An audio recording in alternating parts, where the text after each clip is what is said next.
Assalamualaikum and hi everyone. So in this video we are about to give a reflection about a career talk.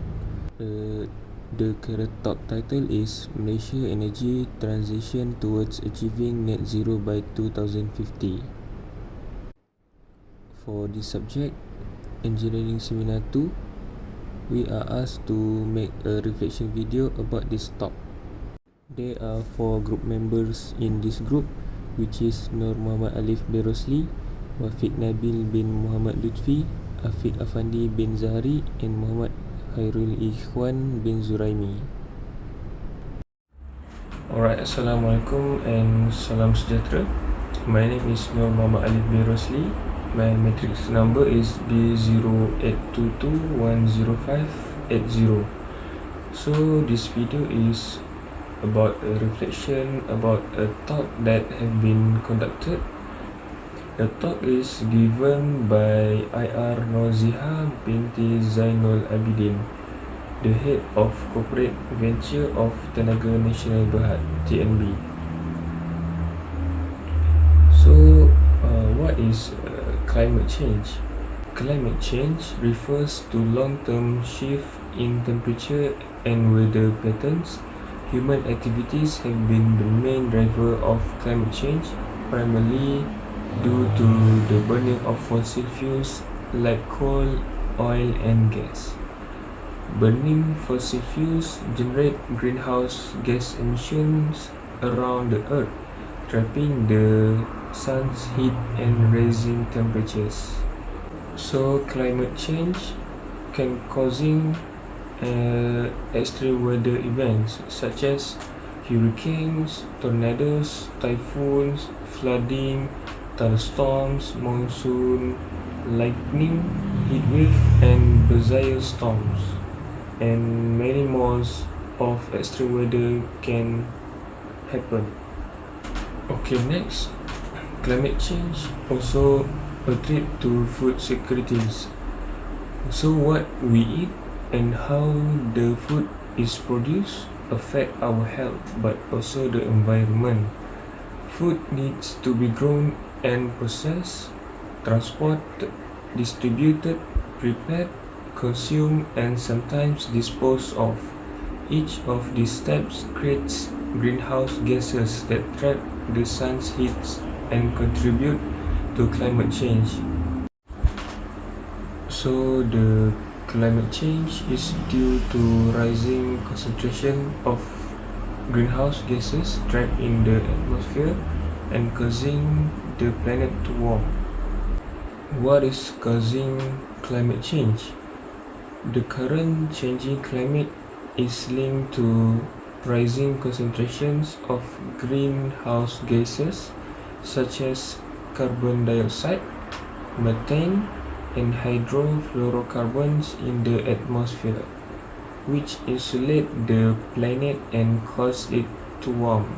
Warmer temperature over time are changing weather patterns and disrupting the usual balance of nature. So as we can see, the energy from fossil fuels, waste and vehicle emission can cause greenhouse and gas emission and can warming the temperature or the atmosphere. Hello, my name is Muhammad KHWAN bin ZURAIMEE. My matrix number is B0822105192. First, I will present about CO2 emitters by sector. Electricity and heat production 25%. The main source of greenhouse gas emission worldwide is the burning of coal, natural gas and oil for heat and electricity. Next, industry 21%, mostly from the on-site burning of fossil fuels at facilities for energy. This sector also includes emission from waste management operation as well as emission from non-energy related chemical, metallurgical and mineral transformation process. Next, agriculture, forestry and other land use 24%. Agriculture is the raising of crops and livestock, and deforestation are the main source of greenhouse gas emission in this industry. the amount of carbon dioxide that ecosystem absorb in biomass, dead organic matter, and soil to offset about 20% of this sector's emission is not included in this calculation. Next is transportation, 40%. The primary source of greenhouse gas emission from this industry is the burning of fossil fuels for land, rail, air, and the maritime transportation. 95% of the energy used for transportation worldwide, primarily in the form of petrol and diesel, is derived from petroleum. Next, building, 6%.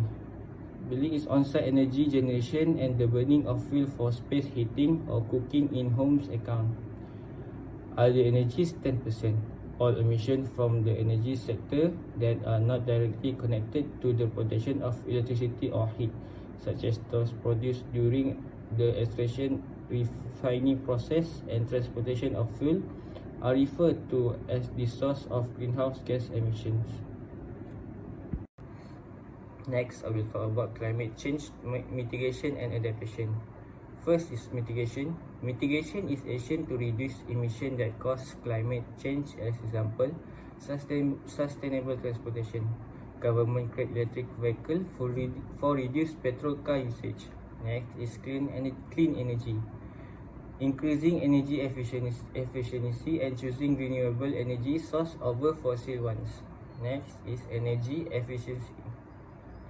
People must prioritize energy conservation and the usage of renewable energy in order to combat climate change.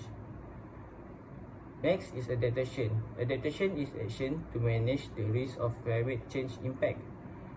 First is the disaster management and business continuity. Next is flood protection, like building strategic place for residential area. The one is infrastructure upgrade, erecting building and infrastructure that is safer and more sustainable.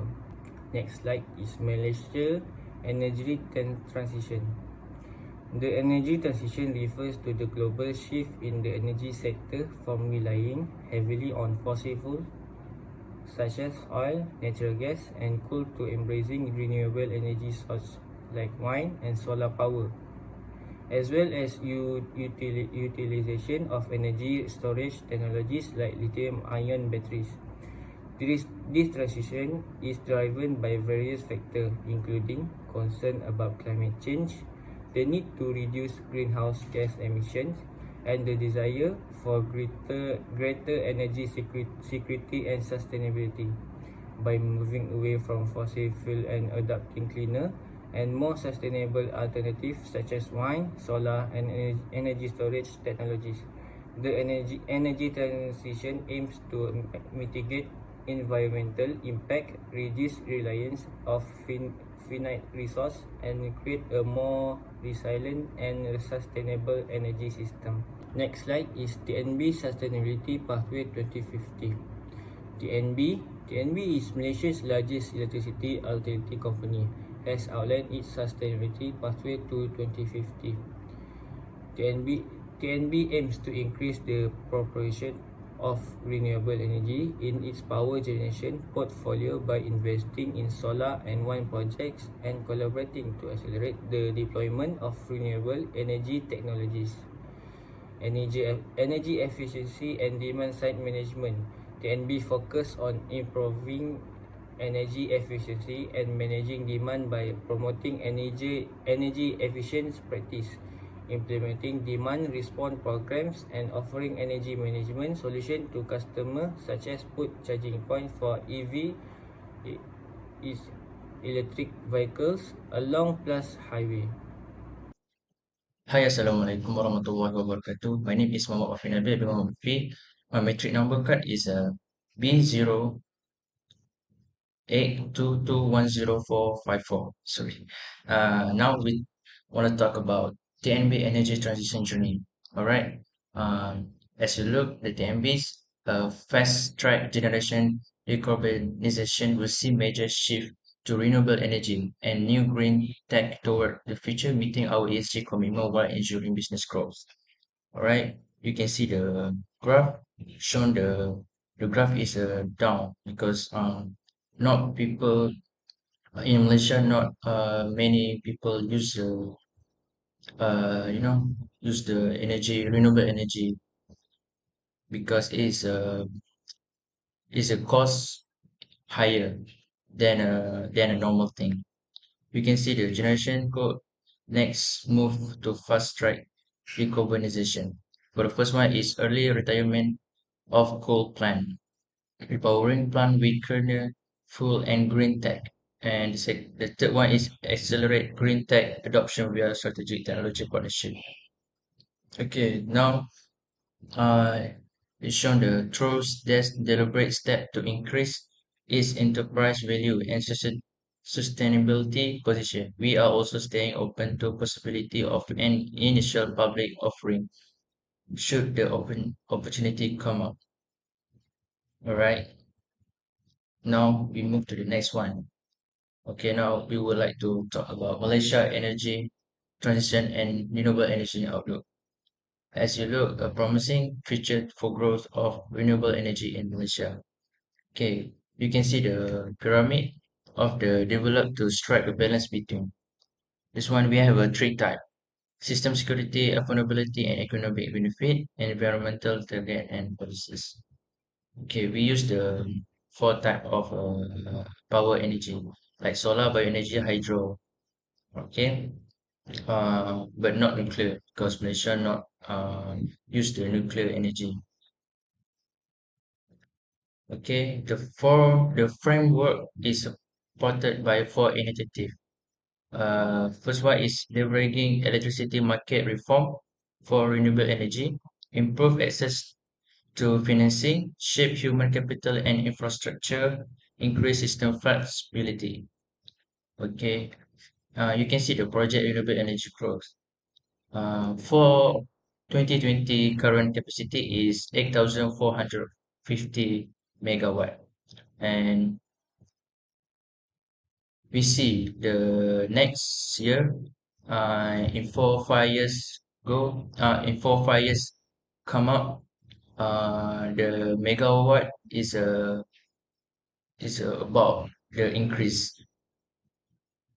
for 12,916, and more years come up, 2035, 17,996.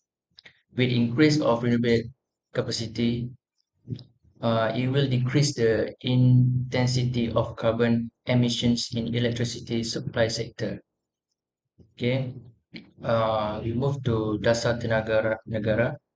Uh, we see the about the share or collaboration about the in town in 50%. The second one is a renewable energy we're using about 38%. And yeah, you can see the list of the Dasar Tenaga Negara. And we move to the next one. Sorry. Okay, this one is a chart of renewable energy program in Malaysia. Okay.